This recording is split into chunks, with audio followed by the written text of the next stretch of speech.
मोहन को अब समझ आने लगा था कि नैना केवल एक पिशाचिनी नहीं, कोई प्राचीन शक्ति है जो अधूरी साधना के कारण विकराल रूप ले चुकी है। लेकिन उस रात कुछ और ही घटा। मोहन अपने कमरे में बैठा था, डायरी पढ़ते हुए, जब अचानक कमरे का तापमान गिरने लगा। हल्की हल्की चंदन की खुशबू हवा में फैल गई। उसने सिर उठाकर देखा, सामने एक बेहद सुंदर स्त्री खड़ी थी।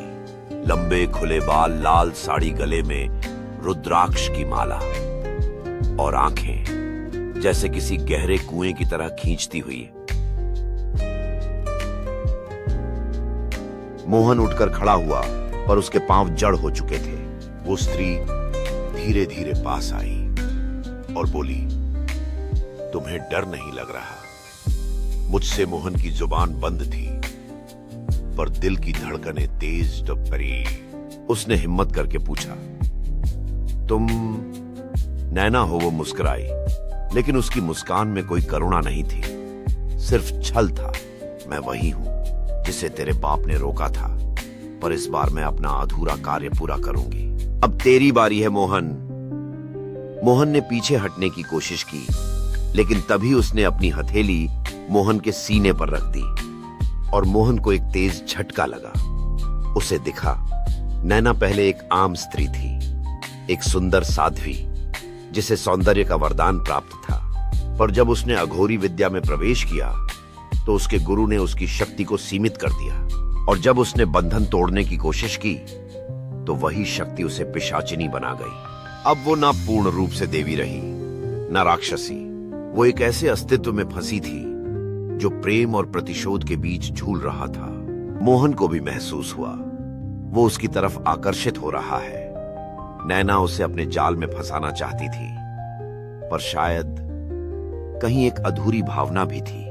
लेकिन इससे पहले कि मोहन कुछ कहता, नैना गायब हो गई। सिर्फ उसकी मादक खुशबू कमरे में रह गई, और दीवार पर एक लकीर लाल रक्त से खींची हुई, जिस पर लिखा था, चौथी रात शुरू हो चुकी है मोहन। अब मोहन को समझ आ गया, वो सिर्फ पिशाचिनी से नहीं, अपने ही दिल से भी लड़ने वाला है। मोहन अब पूरी तरह से सतर्क हो चुका था। नैना की सुंदरता, उसकी रहस्यमयी उपस्थिति और वो आंखें जो सीधे आत्मा को छू जाती थीं, मोहन के मन को विचलित कर रही थी। अगली रात जब मोहन मंदिर गया पंडित गोपाल से मिलने, तो गोपाल ने पहले ही सब जान लिया था। तू उसके मोह में फंस चुका है मोहन, अब अगली चाल तेरे मन को तोड़ने की होगी। मोहन बोला, पर वो सिर्फ डरावनी नहीं है, उसमें कुछ और है, जैसे वो दुखी है, अधूरी है। पंडित बोले, वो अधूरी है, पर अब वो अधूरा रहना नहीं चाहती, और अगर तू उसमें उलझा तो तू भी ना इधर का रहेगा ना उधर का। उस रात मोहन घर लौटते वक्त रास्ते में अचानक तेज आंधी चलने लगी। बिजली चमकी और सामने नैना, वही साड़ी, वही मोहक चेहरा, पर इस बार और भी ज्यादा आकर्षक। मुझसे क्यों भाग रहा है? मोहन, उसकी आवाज में जादू था। मोहन कुछ कह नहीं पाया, और तभी नैना ने उसका हाथ थाम लिया।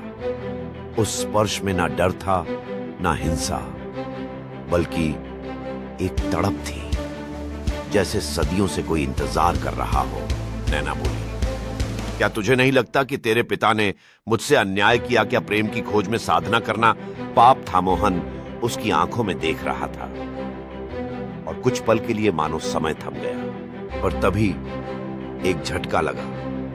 नैना की आंखें अचानक लाल हो गईं और उसकी आवाज गूंजी, अगर तू भी मुझे ठुकराएगा तो मैं तुझे उसी तरह खत्म कर दूंगी जैसे तेरे बाप को किया था। मोहन पीछे हटा, डर और दर्द के बीच शायद। नैना चीखी, 5वीं रात शुरू हो चुकी है मोहन, अब या तो तू मेरा होगा या फिर मेरा श्राप तुझे जलाकर राख कर देगा। अब मोहन को समझ आ चुका था, उसका अगला इम्तिहान सिर्फ आत्मा का नहीं, बल्कि मोह, इच्छाओं और भय का था। कहानी अच्छी लग रही हो तो कृपया लाइक, शेयर, सब्सक्राइब और कमेंट करें।